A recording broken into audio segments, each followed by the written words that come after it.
Hello, everybody, and welcome back to the M3 Market Update. My name is Melody Wright, and I do this show to give you context for the information we're receiving out there with respect to the residential and commercial real estate markets, and also all of the macro data that, essentially people who try to look at the housing market without understanding what's going on in the economy are always going to find themselves in a tough spot sooner or later. And so, we want to talk on this show about employment, demographics, all of these big themes because they absolutely impact the housing market. And so today, like last week, I have Kenny Cat PhD. Mr. Awesome couldn't make it today.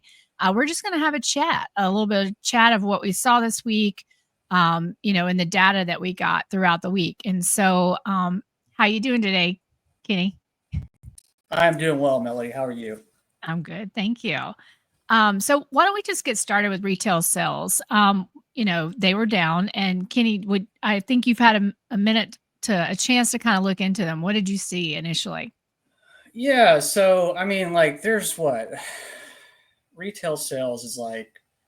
I want to say like what 700 and some odd $billion, and there's all these categories that roll up into it.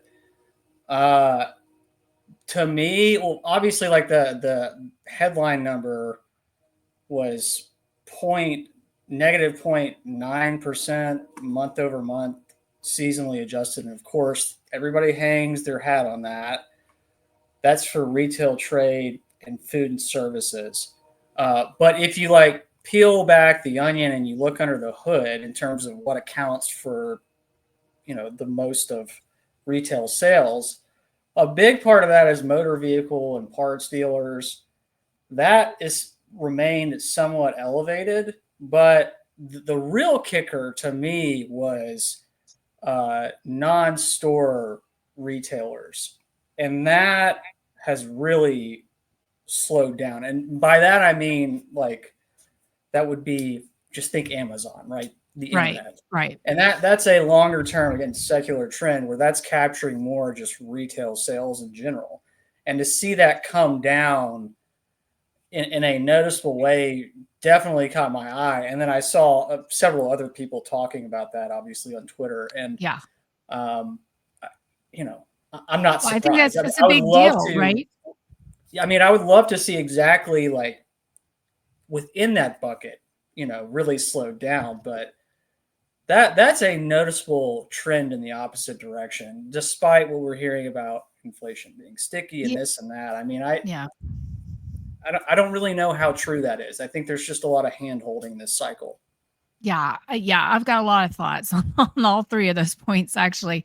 The first one I want to talk about autos, and so hat tip to Danielle DiMartino Booth has been writing about the fact that you had to buy a lot of replacement vehicles due to Milton, Helene, and the fires in LA. And I mean, Kenny, when I was in Asheville this last time, most recently, I was over in a section kind of near Swananoa, but at a hotel where there were at least 10 abandoned cars. Nobody had even come and gotten them. And I mean, I can't even tell you how many cars I saw, I've seen in embankments, just on the side of the road that have not been picked up. So I think that a lot of people had to buy replacement vehicles or get their vehicles fixed. And of course, as we know in LA with the fires, tons of burned up vehicles. So I do think that's probably why we're seeing vehicle sales kind of hold up just a little bit. Plus, insurance kicked in for those that had it or weren't in a negative equity position. And even in negative equity, I don't know about you, but I hear those commercials every day about we can still get you into a new car even if you have negative equity, because that is definitely a hallmark of this cycle, right? I mean, I never could have imagined it before this cycle. And to your point about hand holding and inflation, I completely agree with you. I think what we're seeing, and this is what I think some people are not understanding, it's the cure for high prices is high prices. And one of the reasons why everyone was using Amazon and that non-store retail sales is because that's where you could get the cheapest prices. I know for my tea that I love, I have a certain kind of Earl Grey that I like to drink. the cheapest price is online. So to see that come down, I think that that is very telling and concerning, because people who can't afford health insurance will stop paying it. People who can't afford car insurance will stop paying it. So I think those out there that believe we're about to have this huge, round of inflation, and again, to Danielle DiMartino Booth, she kind of looks at the inflation expectations, and she made a really compelling argument as to why they're going up. And you can look between Democrats and Republicans, it's like night and day. And Democrats absolutely believe, because of tariffs, that we're about to have this massive inflation. And so I think that people don't understand just how much distress the consumer is in. And we'll talk a little bit about the industry, the mortgage industry finally admitting that we have this delinquency is concerning. But I just want you to see if you had anything you wanted to react to, of anything I said there. Yeah, I totally agree. And I would just add, I, people love to look at things in a very sort of like simplistic, high level view, and just they're going to latch on to anything that just kind of fits their narrative. And so if they see number go up in something like retail sales or consumers, whatever, I mean, it's like, oh, well, inflation is sticky. But, part of that, it's like it's embedded, right? I mean, Mhm. some of these things you just have to pay for. Right. But the other thing, too, I point out is that if you actually look at who is spending, like these households, I mean, what are their incomes? What's their age? All of that. I mean, the top 20% income earners account for 40% of consumer spending, right? So, and that's just gotten worse over time. I mean, you can observe these things. When you look at stuff like credit card data and all that too, I mean, you're seeing where there is clear signs of distress, even in auto delinquencies too. But this idea that the consumer is strong is completely misplaced. It's Mhm. objectively, we have a very bifurcated consumer and just economy in general, I would say. Yeah, and it was funny. Airbnb came out last night, and everybody was like falling all over themselves on those results. But it was all on international travel, which is not going to help. And this has been the story of Airbnb for over a year, almost 2 years actually. The only reason they've had growth is that they were expanding their footprint overseas, which, by the way, in Spain and places like that, they're getting a lot of pushback. Um, but it was all international growth because they were shrinking here in the United States, but they won't give you those details. That you can only sort of read their press release and kind of understand what happened. But everything was on their international travel. And so, for folks that have Airbnbs here, that's not helping anyone. And, we've seen a lot of viral posts recently about, low occupancy at these Airbnbs, but it was kind of funny the way the market reacted, and then to wake up to these retail sales. It just shows you how, um why it's like, all the time, we get called doomers all the time. We talked about this, but we're just talking about the path. We're not saying these things are going to happen tomorrow. We're not. And so we're telling you what the setup is for what's coming, not what's happening right this second.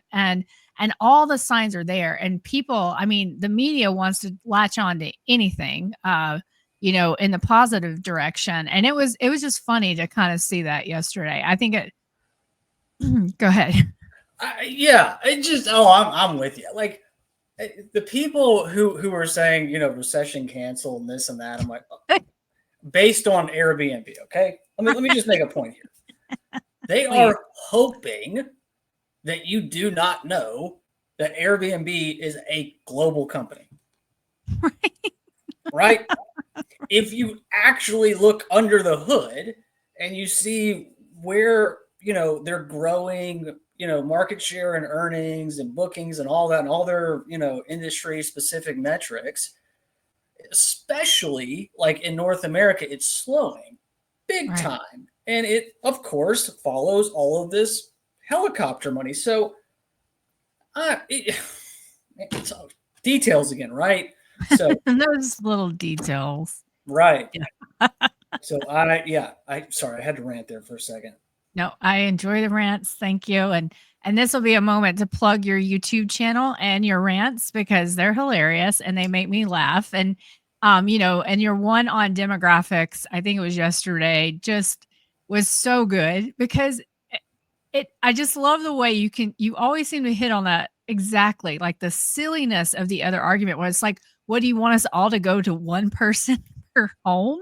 That which is insanity. That means we're never going to have babies and we're never going I mean our population is going to shrink into nothing. I mean it's absurd. And so anyway, I want to it's a big shout out cuz think they're great. Thank you. Kenny Cap PhD. I think it's underscore PhD. I'd have to look, but yeah, We'll that's where put I it go in and the show rant. notes. It's Yeah. cathartic for me. That's and look, it's meant to be entertaining, and It people just is. need to quit taking stuff so seriously. I mean, like all these, especially these basically lobbying groups in the That's housing what they industry, like pushing these narratives. It's gotten so egregious. It's like, really, guys. I mean, it's about time somebody just called it for what it is mathematically. So Another kind of hot story is I guess it was Jay Breck, kind of coming out and saying really highlighting the way that the Fed has intervened in the housing market. And we've talked about this often through the buying of the mortgage-backed securities. But it's kind of fascinating to see the industry actually finally coming out and admitting some things because they were all on board when prices were rising 10%, 20% month over month, just insane things that I remember very clearly emailing this he writes a gossip magazine for mortgage. It's called the Chrisman Commentary in 21 and saying and this is actually FHFA had just pulled back and said they were capping second home lending and I was actually pleased. I was like, wow, okay, they're being thoughtful. And I emailed this guy and I was like, this is not good, like in terms of the home prices increasing. And I said, don't you think this is what FHFA is seeing and da da da da. And he no, I mean, no way. Everybody was just cheerleading back then, and it's like you don't understand. And we also, in fairness, we believe that wages were going to rise, and so I don't think people realize they weren't going to rise by 50%. That's for sure. yeah, look, and you and I have obviously had this conversation about wages and if that's going to catch up to the cost of living. And broadly, if you just want to focus on one thing, I mean, obviously, most households' biggest expense it's going to be housing, Right. renting or owning. Look, I don't know like how many different ways to say this to where people will eventually hear it, but this idea, and I've heard people say this, they're like, well, homes are suddenly now affordable because we have these dual income households, as if they're a new thing. That is the most insane thing I've ever heard, right? I mean, Mhm. I've shown it. I've shown it like Mhm. at a national level where you're seeing labor force participation rates, employment population ratios like really explode for women. Really, I would say like mid 60s, and now it's like 50-50. And by the way, you can observe that at a very granular level. So, th- where's the incremental income coming from? Is it going to come from your dog? Like, Maybe. I don't get Maybe it. maybe your dog's an Instagram star or something like that. I mean, I but know. what we're seeing all that, I should people have are leaned into that, by the way. yeah, I know, but it's up, it's up and the gig work is not going to be able to sustain and we just it's so frustrating because it is math and it's very hard. And I mean, I just see people struggling all around me. And I think a lot of times that's the issue is that the folks that don't see it, they live, in these gated communities and all of their friends live the same kind of lifestyle. I mean, we on our last video, I have a troll down in Naples who has probably been trolling me for, I don't know, 2.5 years. That's a pretty and he's like, "But do you know anybody that's unemployed?" And I'm just thinking that has if you don't know anybody that's unemployed or underemployed, and I think that's actually more the story, right? Underemployed, then your friends are not who we're talking about right now, you know. Right, But and like, how old is that person? Because everybody in that part of the country is very old. mhm, They're mhm, old. So, I mean, mhm. is that so get out of here. We can look at any market you want, all of that. That's not a serious person. They're Yes, seeing what they want to see. It's like yes, blinders on. Everything's right. fine. And that was the same day that Meta announced. And I mean, you've got Chase now, you've got Meta, you've got all of these big employers, and you've got interesting news on Amazon having trouble bringing everybody back to work because they didn't properly count like desks that they needed and don't have enough parking spots because they pulled everybody back. But I think they probably thought more people would quit. I really think that's probably what they thought, and people can't quit. And then on top of that, and what's so fascinating is that the same day that this person said that, was Meta, but also just the news about government layoffs. And so it's interesting to me how folks just, I don't know, can be so blind to and of course, you and I aren't saying like it, to your point about the consumers in the top 20% really fueling 40% of consumption. And guys, I want you to take that to heart. That's a huge number.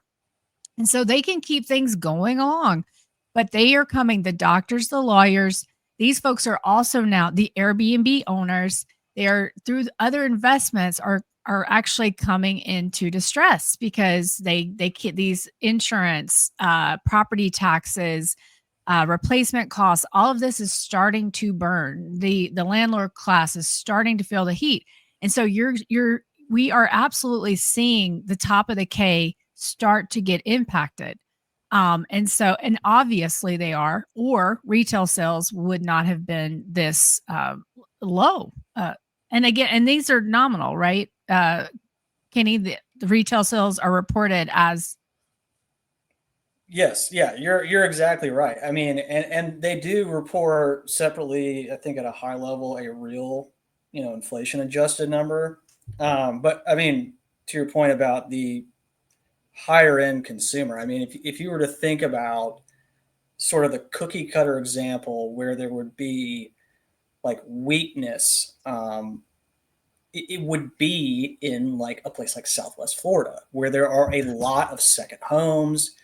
It's more than just second homes. There's also a lot of short-term rentals, but you're going to find short-term rentals all over the place, not just in yes, Southwest Florida. like Uh, locusts. Yeah.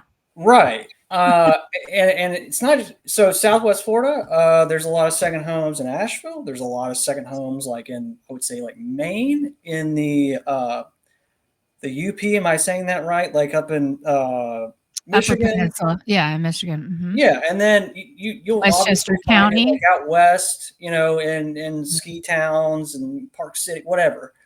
Um, those markets, you're seeing that stress. Yes. It's just you just have to look. I don't know Right. why that's surprising. Even if you look at like uh, airport traffic numbers, you're seeing it.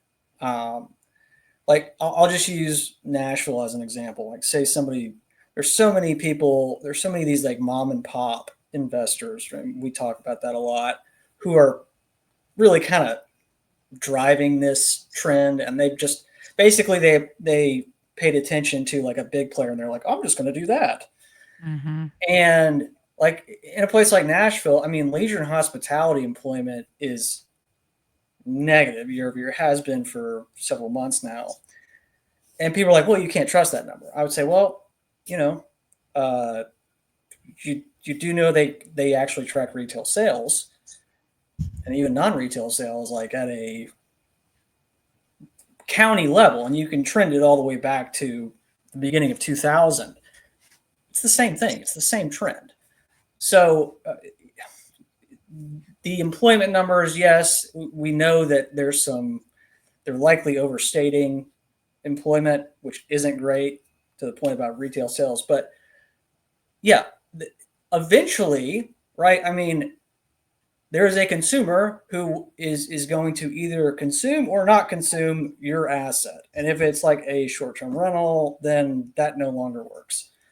Or, maybe somebody has like some cash flow problems. So what are they going to do? Right. They're going to sell a second home. That's not a bold statement. I mean, you're seeing it plain as day in the numbers. So And I forgot. So in that they're going to list it for rent too, right? Like just long-term rental. This was a trend I have been waiting for. Honestly, I knew that we would and I was, studying those Airbnb markets. We would start to see those short-term rentals go to long-term rental, and Macro Edge did a great. They got some Zillow data, and I track it through Realtor. I confirm the same. I mean, you were just seeing exploding listings for rent. And I really hadn't looked at it since September. And when I went back to look at it, I mean, it was shocking. It was actually shocking how many listings for rent are there now. So, and this goes back to our argument about it's about housing stock, housing inventory, not necessarily, just these single family homes for sale. And so people, that's what they're going to do first is they're going to list it for long-term rental.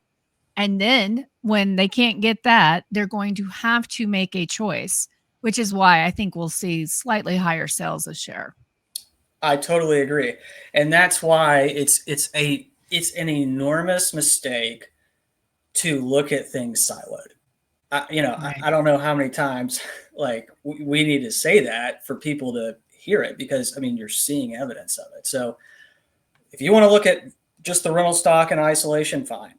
If you want to look at home ownership in isolation, owner occupied in isolation, fine. But they do trend together, and people have a choice. Right. Like you're saying, a property can go from renter occupied to owner occupied. Right. Hey, there's a for rent sign, and then next week there's a for sale sign. I mean, I wish there at one point there was a house down the street from me had both a for rent and for sale sign I've in seen the that yard at the too. same time. And what about like all the vacant homes in these markets? And that's Exactly. what people back to the housing stock. I mean, there's like roughly 10% of the entire U.S. housing stock, which there's roughly 147 million homes, give or take, Right. are empty. So that's like what, 15 million homes? It's 15 million. And I mean, I can't wait for the update on that number. I mean, I ask anyone to drive around their neighborhoods. There are so many vacant properties on my drive every day. I see it, and properties that were in the middle of a fix and flip that never got finished. It's crazy. And so there it, now is this housing stock properly priced? Absolutely not. I mean, no way. People are delusional about what they think they're going to sell their home for. People cannot afford it. And we went out there and built so much luxury, so many more McMansions. I mean, some of this luxury spec that I've seen is just unbelievable. I mean, just I takes a lot of courage to build one of those things, I think, to think somebody's gonna come buy it. I mean, That is an understatement. And it worked, right? It did work. I know some people who made out like bandits in that strategy, but to suggest that that's going to continue, right, no, right, absolutely not. I mean, look, what you're seeing right now, obviously transactions are way down. Um, you know, investors are still just, going about it. They're still, it's slowed, but they're still capturing a lot of market share. Hmm. But then old people, because they have more time to accumulate assets, they're just going to be in general wealthier. So it's not as if it completely goes to zero. That will continue to happen, but eventually you need. It's like the jobs market. Like you need broad based participation across all these like demographic cohorts, like age groups and income. You don't have that. Right. And like with the jobs market, we have really lopsided growth. It's like healthcare and government, broadly speaking. That is not good. And, Right. and I don't even know, like, when I say that, people are like, oh, you're a doomer. Man, I mean, it's like a textbook, like, recessionary signal every time. Right. The difference this time is we're just, like I said, we're just so much hand holding, so much. And it's hard to watch because oftentimes like younger people and people are like, oh, you're like, super, I'm actually not that young, despite the appearance, and these aren't my circumstances, thank goodness. Uh, but yeah, they're getting run over. Like the younger people and just the middle class in general, they're getting absolutely run over. So Yeah. it'll sort itself out eventually. Yeah, I so interestingly, finally, the industry at a recent mortgage industry at a recent conference admitted that this 90 plus delinquency is concerning. Because guys, we shouldn't have any 90 plus delinquency right now. Not after all of that intervention we did, not after people were able to put 18 months of payments behind the loan to get caught up, which by the way, nobody's tracking at all. And I'm convinced that information is not being reported by many of the servicers through Experian. But those 90-day delay, and then the Fed just came out with its credit, the New York Fed, its quarterly credit statement, and 30 plus looks very concerning in that for mortgage. And that again, I call that the death cross because when you've made that decision, it may not be that you go into foreclosure immediately, but when you've made a decision to go 30 days delinquent, what that means is that your credit is being going to be impacted. And to give up the credit ghost is a big deal for people in this country. And so those 30-day delinquencies tell you the consumer is in distress. And we haven't even begun to see the impact of student loan repayment. I mean, we haven't begun to see it. It's just now, and by the way, I think, in all honesty, just from what I've heard in conversations, is that the servicers weren't actually reporting to credit yet, and there were some issues, and just because of how bad servicing is in the student loan space, that actually there are loans that are kind of missing. People, still trying to find their loan and their servicer to pay it. So it's kind of a debacle and a mess. But we have my main point is we just haven't even seen those impacts yet. Yeah, if you're obviously if you're paying attention, I mean, you can see the stress. And if I want to be more specific about really the stress that you're seeing in the housing market, uh, it is again biased to oftentimes just younger people and then the middle class. But Denver, Austin, Nashville, what do they have? They have a high concentration, especially city center. This is not uncommon, where you just see a higher concentration of renters, but those renters are also younger in the aggregate, and more often than not, like they're smaller in size in terms of those households. So uh, it makes them very vulnerable to price increases because they just, in general, they make less money. They've had less time to accumulate wealth, and then of course they are just subject to market rates. They don't have some 3% rate locked in. I mean, they're renters, right? Uh, that's a problem, and it doesn't have to be necessarily that exact use case for there to be issues in some of these other markets, but it's kind of plain as day why it's happened in those specific markets. I mean, you can punt to even these like stronger for now places in the like say New York City, Manhattan. Okay, Manhattan is nothing but a bunch of renters, a ton of renters, and it's a ton of people living alone. Now the age is sort of all more evenly distributed than say like a place like Nashville or those other markets. But if you're going to suggest that those rents are going to somehow be sticky in a downturn when those households have gotten smaller in size, and when they get smaller in size, they're more fragile because there's fewer potential incomes per home.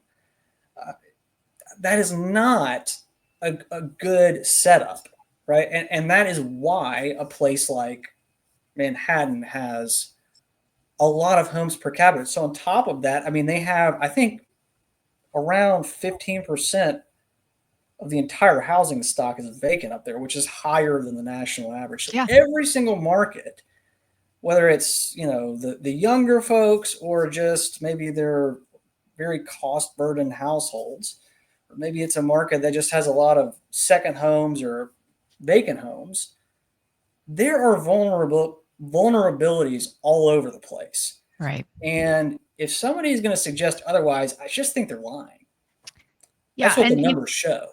Right. And it's the Northeast specifically has seen so much negative demographics. And in New York, I lived there for 7 years, and I can tell you that most people who pay for those apartments that live by themselves are getting help from their parents.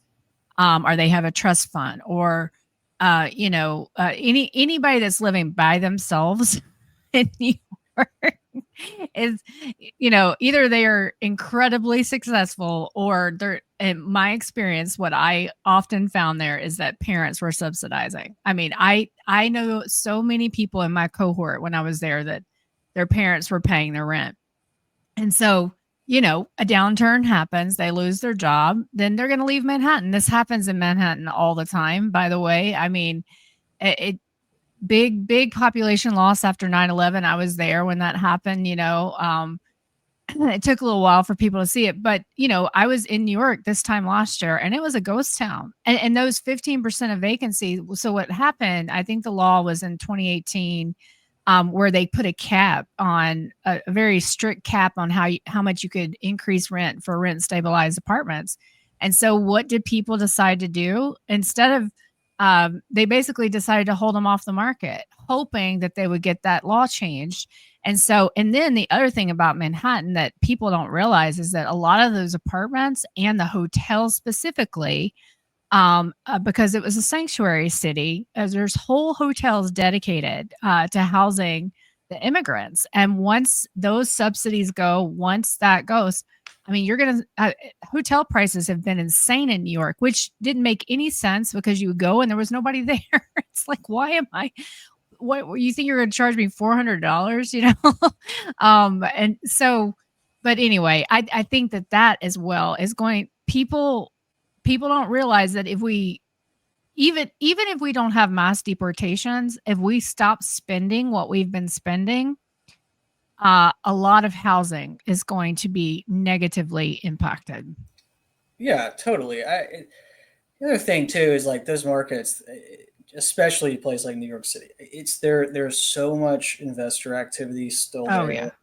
but like, I mean, in general, a lot of those places, the population growth is either slowing or it's like in Right. outright decline. So that Right. should be like your first indication, like, something Right. isn't like adding up here. Right. Uh, maybe something else is going on. Like if you were to look at like a place like Cleveland, Ohio, okay, Oh yeah. Cleveland, Ohio, people will say, well, there's a housing shortage because active listings are low, and I'm like, oh, okay. Um, Look, investors are very active there. Look, because the homes are relatively more affordable, not Right. by much. I mean, you're Right. talking like if you were to look at DTIs, I'd have to remember the I exact figure, but it's like high 30s, low 40s. That's Yeah. not affordable. I mean, but it's relatively more affordable than say a place like Nashville. Yeah. So it's just people just trying to squeeze out every little piece that they can, and eventually they're going to figure out that that's not going to work. Right. Yeah, and we talked about this, that, every investor was going after the Midwest last year, every single one. And, Cleveland, they make my, yeah, it's them. They make my top 5 lowest, home price every month. Like right now, the median home price for December, sorry, these are December numbers, was 126,000. That was the median home price in Cleveland. And let's see, in Cincinnati, it was higher, 259,000. But anybody, those sound amazing to most people across the country right now. That sounds like, oh wow. And so I absolutely think we're going to start to see the inventory grow there again. It's just there'll be the Midwest is going to be the last from a what makes sense. Now, the Northeast, they're just delusional. I mean, they're absolutely delusional, especially because of the demographics.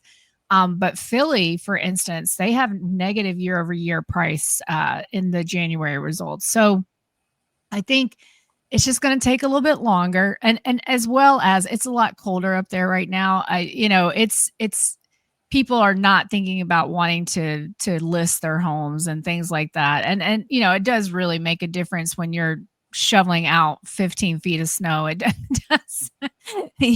You're going. It's very different than perhaps if you're in Florida, for instance, and it's a lot easier to get to a open house or things like that. So I think as we see it get a little warmer in the Northeast, then that's when we're going to start to see listings really. But somewhere like Westchester County, Kenny, is just, I mean, those listings are coming fast and furious, and that's also a big second home. Westchester County has all those really big, nice vacation homes that New Yorkers go to as well. So I think a lot is we're in the middle of the turning, and so there's a lot going on and a lot to track. So what would you just kind of to wrap up the week, or what was the most interesting thing to you this week? Do you think, or something you want to share? Honestly, that retail sales number. Yeah. Yeah, I mean, because there's just so much confusion as to whether or not inflation's sticky. Can it be sticky for maybe a period of time and then not so Right. much, and then Right. we have a deflationary scenario followed by, hey, you know whip out the big guns and print a bunch of money and we're off to the races again.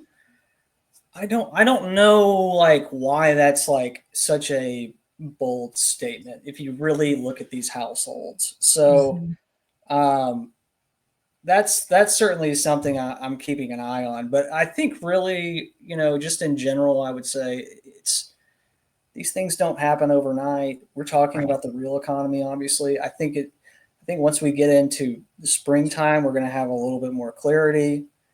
We obviously had, you know, the January jobs report come out, and people are like, "Oh yeah, the unemployment rate fell, from 4.1 to 4% seasonally adjusted, and the soft landing is achieved." And I'm like, "Man, we haven't even gotten started yet."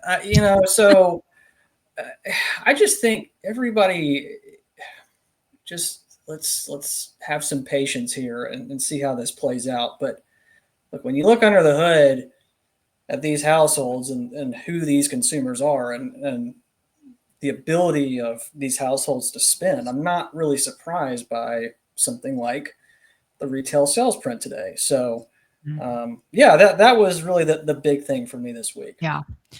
Yeah, and the other thing is if you look at Trueflation, which if you guys don't know what that is, essentially they created a product that could mimic the CPI. I mean, they're not actually trying to look at real world inflation. They're trying to track what, basically the government numbers, and it's 45 days ahead basically, and it just fell off. It fell off a cliff. in that series. Now, will it stay there? I don't know, but in their series for February, it did this little nosedive in terms of sticky inflation. And as well, Mike Green, he posted, he's like, I told you guys we're rounding the corner to when you've got those seasonal factors that are going to impact inflation. So I think I just I really believe, and I heard a stat, and you may know this stat, Kenny, but just the percentage of people that canceled their health insurance, uh, like last year. Do you know that offhand? I It was should know not. that. I I should know that with my background. I do not know that. it I would was not be surprised, yeah, especially if you're going, through the exchange or what have you. That it's just absurdly expensive. I mean, yeah, people just can't afford it. So yeah, you got to cut costs somewhere, and yeah, people will just sort of, roll the dice, just like I guess we roll the dice in the rest of the economy now. But yes, it is yeah. what it is. I would not in any way be surprised by that. Yeah, it's very interesting. The one thing, so my highlight of the week, I would have to say, is I listened to a podcast by my friend Coffee and a Mic. The range he gets on his show is just absolutely amazing. From economists to former CIA journalists, like just it's really wild. But he was interviewing Matt Smith, who basically runs like Doug Casey's podcast, and Matt had a very interesting theory on what this administration is really trying to do with gold and in terms of bringing it back. Now, Bloomberg had talked about revaluation, but Matt has a different idea of what they're going to try and do, and would include, inflating away the debt. Like I think you and I have about, we see some issues with that, right? And I think too, people don't realize how bad off the consumer is. And so I think that's going to put a crimp, but it was absolutely interesting. I recommend everybody watch it. I'll put a link to it in the show notes. If nothing else, it was just a really cool